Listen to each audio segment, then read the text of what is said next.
Au nom du Père, et du Fils, et du Saint-Esprit. Amen. Notre Père qui es aux cieux, que ton nom soit sanctifié, que ton règne vienne, que ta volonté soit faite sur la terre comme au ciel. Donne-nous aujourd'hui notre pain de ce jour. Pardonne-nous nos offenses, comme nous pardonnons aussi à ceux qui nous ont offensés. Et ne nous soumets pas à la tentation, mais délivre-nous du mal. Amen. Pourquoi est-il important de croire en Jésus pour être sauvé? La vie est loin d'être un fleuve tranquille où on n'expérimente que les rires, la joie et la paix. Mais au contraire, la vie est bien souvent un mélange de joie et de peine, de rires et de pleurs, de soucis, mais également de moments de paix. C'est pour cela que nous devons toujours louer Dieu, parce que tout compte fait, tout appartient à Dieu seul. De sa main vient la bénédiction et les grâces, mais aussi la justice et la délivrance. Aussi, regardons l'exemple de Jésus pour comprendre combien le malin n'a aucune emprise sur nous et que la foi est la voie qui nous mènera à un moment ou à un autre à la délivrance, à la restauration ou à la fidélité au Christ. Déjà, l'homme s'est coupé de Dieu à cause de la convoitise qui a germé dans son cœur après que le serpent lui ait retourné l'esprit avec le mensonge et sa tentation de désobéir à Dieu.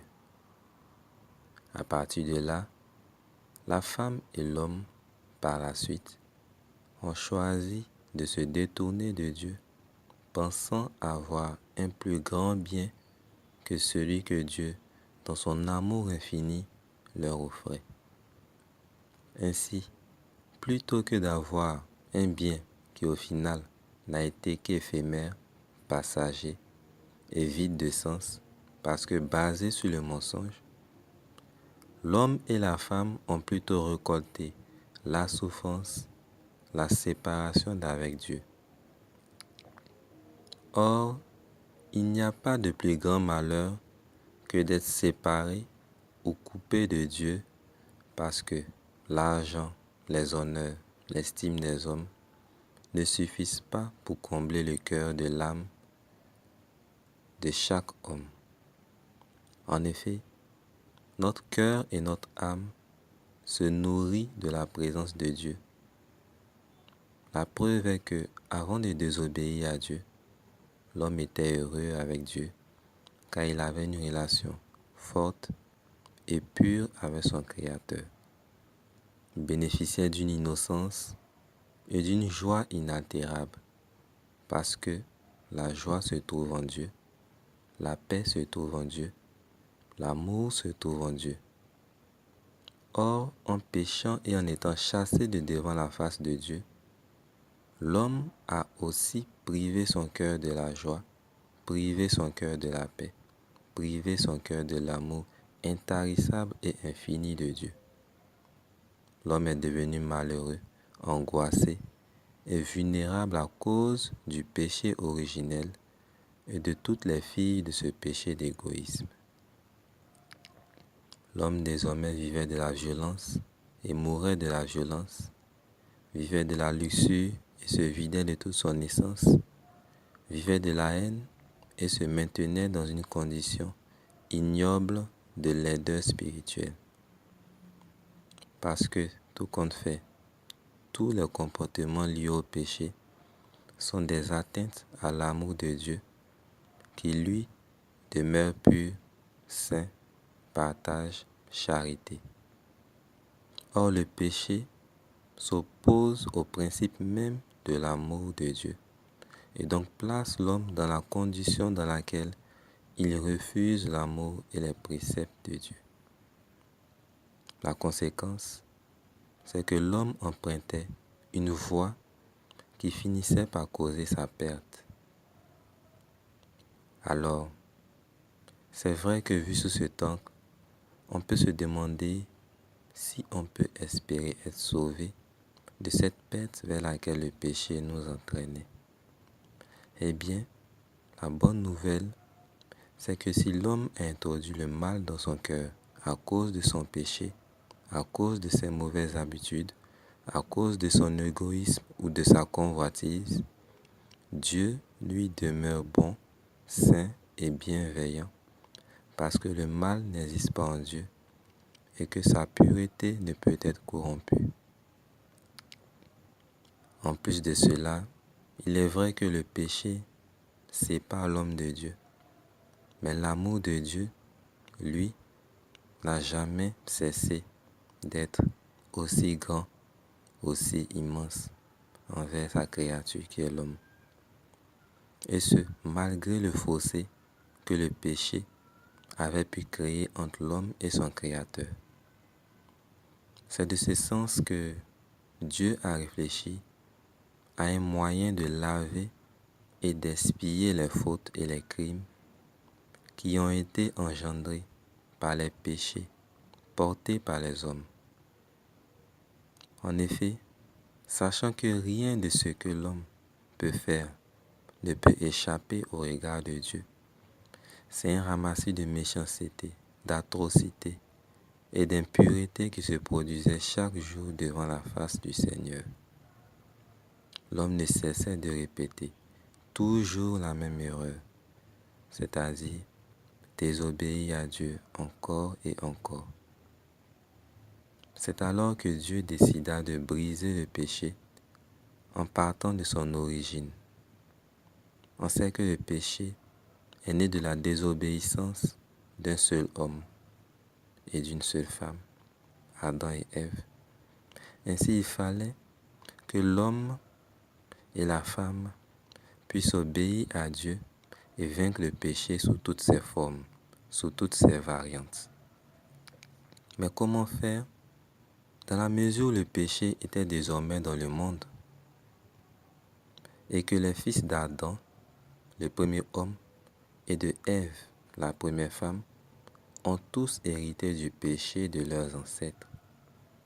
Ainsi, quand bien même Dieu se choisissait des prophètes, des prophétesses parmi les hommes pour porter et exhorter le peuple et le monde à l'obéissance, eh bien, l'homme ou la femme portait toujours ce péché originel, donc ne pouvaient pas, par eux-mêmes et seulement par eux-mêmes, demeurer en état de grâce, c'est-à-dire dans cet état où justement on ne vit plus de la désobéissance et du refus de Dieu, mais plutôt de l'acceptation et de l'obéissance à Dieu. C'est alors que Dieu en est venu à se dire qu'il fallait envoyer quelqu'un qui lui ne porterait pas le péché originel à sa naissance, pour que son plan de restauration et de salut puisse finalement se réaliser pour tous les hommes. Alors Dieu décida de créer une femme pour accueillir cet enfant saint et salutaire pour le monde entier.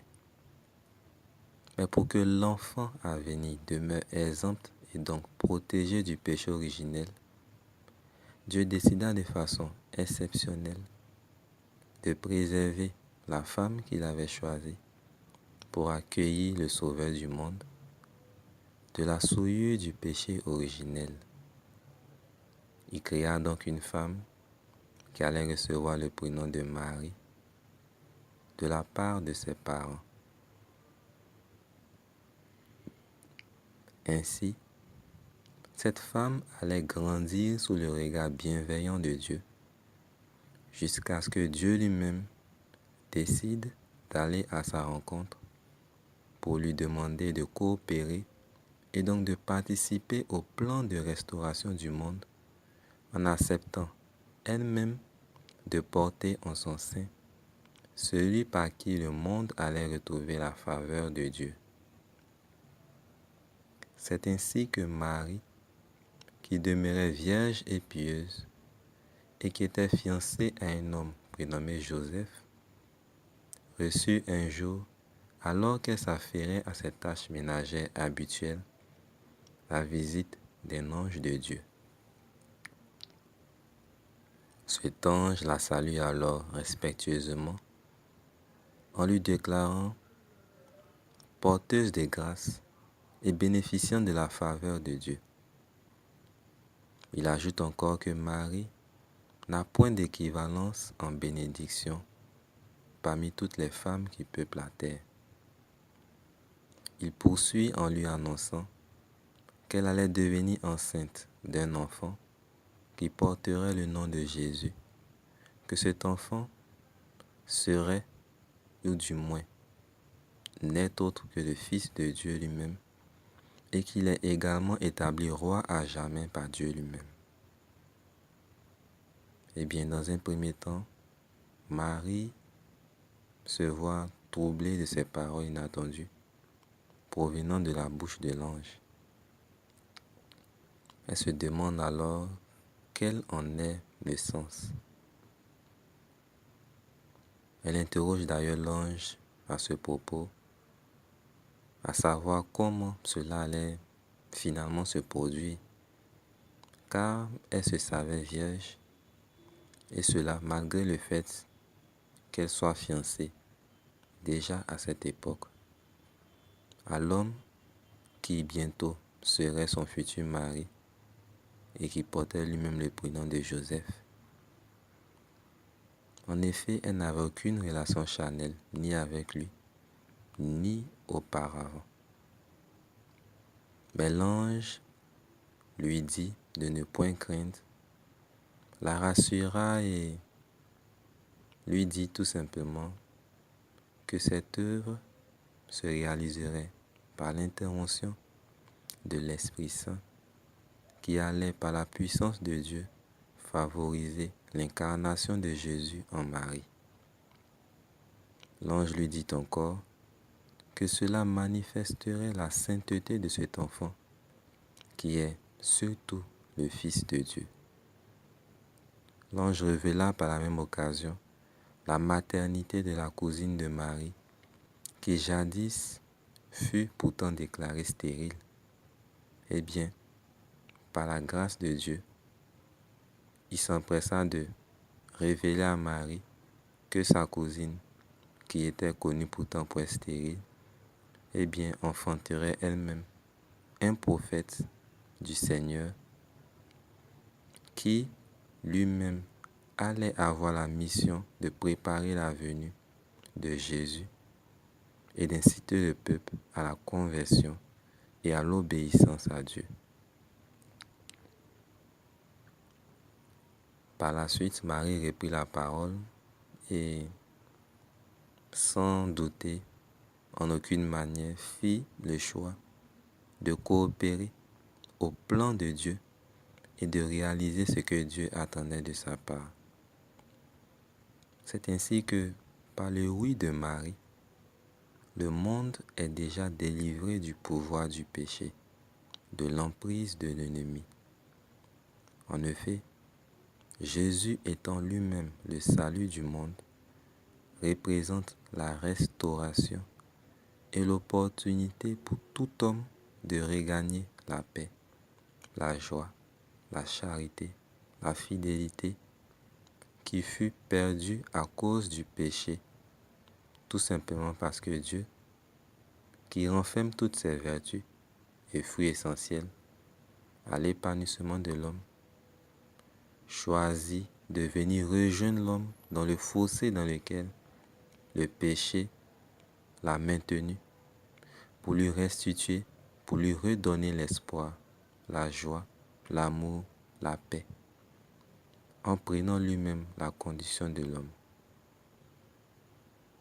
Dieu vient alors montrer à l'homme l'exemple à suivre qu'est Jésus.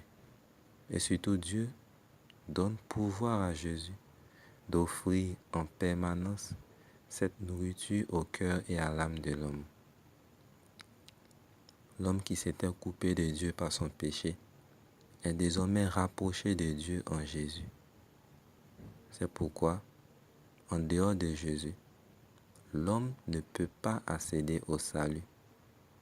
Tout simplement parce que sans Jésus, l'homme retourne à sa condition de fils d'Adam et donc se destine à la perdition comme les enfants d'Adam qui vivaient avant Jésus. Par contre, l'homme qui accepte Jésus et qui choisit de vivre de l'enseignement de Jésus, eh bien, se dispose à retrouver les faveurs de Dieu, se dispose à vivre à nouveau de la joie, se dispose à vivre à nouveau dans la paix, se dispose à vivre à nouveau de la charité. Parce que tout compte fait, c'est seulement Jésus qui restaure la relation d'innocence, la relation de pureté et d'amour qui régnait entre l'homme et Dieu avant le péché originel. Tout simplement parce que Jésus est resté lui-même obéissant jusqu'à la mort, là où les fils d'Adam ont vécu dans la désobéissance et le péché jusqu'à leur mort.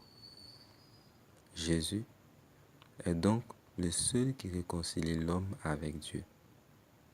Et l'évangile et le récit de la vie de Jésus nous démontrent à quel point il est essentiel et vital pour l'homme de suivre les enseignements de Jésus afin de se donner la possibilité de regagner un jour, non pas la faveur de Dieu pour une période limitée, mais afin de bénéficier des faveurs de Dieu éternellement à l'aube de sa vie. À cet instant-là, où la filiation que nous avons avec Adam nous aurait mené tout compte fait à la perdition, eh bien, la foi et l'obéissance à Jésus nous préservent de la perdition, non pas parce que nous en serions méritants ou dignes, mais parce que Dieu a choisi de se contenter des mérites et de l'exemple de la vie de Jésus pour redonner sans réserve ses faveurs à qui vivrait dans la crainte de Dieu, sinon à qui vivrait dans le souci de plaire à Dieu. Aussi plaire à Dieu, c'est vivre comme Jésus. Et vivre comme Jésus, c'est avoir foi en Jésus, qui représente lui-même la grâce et la grâce ouverte à tous ceux qui croient en sa parole, en sa vérité, qui est celle de Dieu. Prions donc pour recevoir la grâce de la foi en Jésus, afin que Dieu nous soit à nouveau favorable, et ce principalement à l'heure de notre mort. Jésus-Christ, Fils de Dieu, aide-moi à te reconnaître comme Seigneur. Jésus-Christ, Fils de Dieu, libère-moi de mon péché.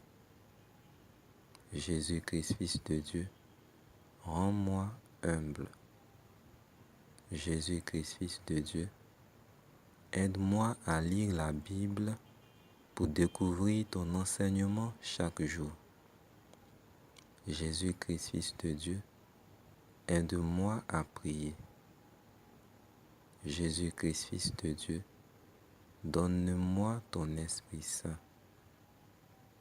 Jésus-Christ, Fils de Dieu, aide-moi à aimer ceux qui ne m'aiment pas.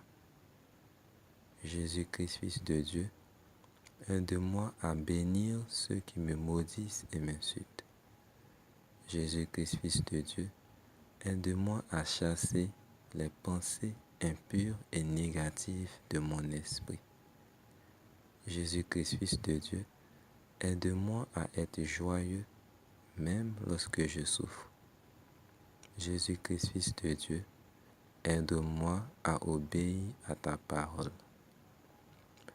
Notre Père qui es aux cieux, que ton nom soit sanctifié, que ton règne vienne, que ta volonté soit faite sur la terre comme au ciel. Donne-nous aujourd'hui notre pain de ce jour. Pardonne-nous nos offenses, comme nous pardonnons aussi à ceux qui nous ont offensés. et ne nous soumets pas à la tentation, mais délivre-nous du mal. Amen. Au nom du Père, et du Fils, et du Saint-Esprit. Amen.